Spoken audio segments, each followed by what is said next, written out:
Welcome back to Global Connection. Today marks the anniversary of the collapse of Lehman Brothers, an event that rocked the financial markets, unleashed a wave of panic, and changed Wall Street forever, some would argue.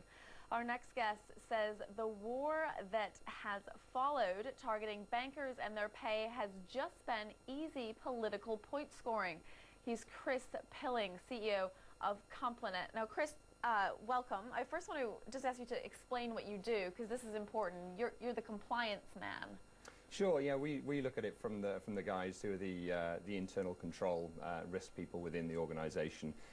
So we service those guys with all the information technology they need to control risk. So your clients are the banks. Our clients are the banks, but specifically they're the compliance and risk people within the banks who are tasked with I think what was a very difficult job of controlling the risk when the markets were in at the top of the bubble. They weren't doing a very good job for a while there. Okay, let's hope they're doing a better job. Now, we'll talk about banker bonuses in a minute, but I wanted to ask you, to start off with, how high is the risk that we're going to have institutional memory loss here? I mean, things are getting better. Are we in danger of not heeding the lessons of Lehman?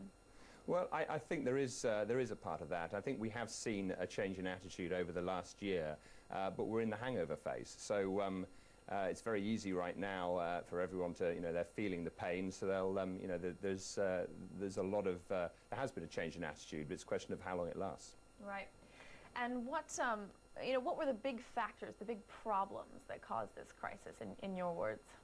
Well, I mean, I think from the compliance standpoint, it's making sure that when you've got people internally that can potentially see the risk, that people are heeding the messages that are coming out of the risk teams. And we spoke to David DeMuro, who is the Chief Compliance Officer at Lehman, soon after the crash, and his view was that nobody was listening when people were making money. Sure. So that's different. Also, it's the lack of a connected approach to risk through the organisation, which meant that it was quite often difficult to spot the signs. Right. When you're making money, ignore the man who's warning you, the compliance man. Okay.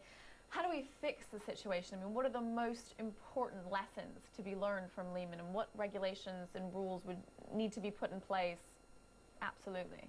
Well, I think it's less about the rules that are put in place. I mean, I'm not sure that the rules were necessarily deficient. I think it's more about the culture within the firms. Yeah. It's more about the approach that people took to risk.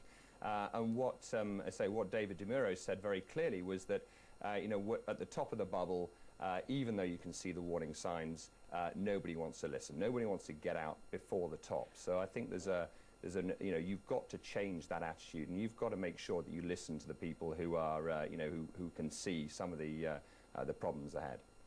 But as we found out before, it doesn't matter, as you say, if there are rules in place. If people are making money, the tendency is not to listen. So we need to now listen going forward. Now, let's talk about bonuses here, because executive compensation has been a bit of a scapegoat for this crisis. I mean, would you say that it's been a scapegoat, or would you say that it's right that these executives that were raking in all this money during this period are held accountable?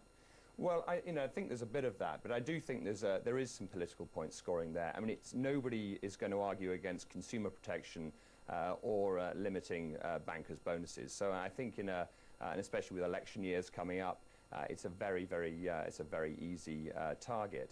I don't think, unless we get the global coordination on this, that it's going to be effective. So I think it's more about making sure that we connect people's behaviour to what they get paid, and probably disconnect the pay that risk and compliance people get from being linked to the profits of the firms, because they've got to be able to put their hands up and actually realise that their job is a protection job, as opposed to supporting perhaps some of the activity that's going on and driving those profits. Okay, thanks very much. Another voice there for global coordination on regulation. That's Chris Pilling there of Complenet.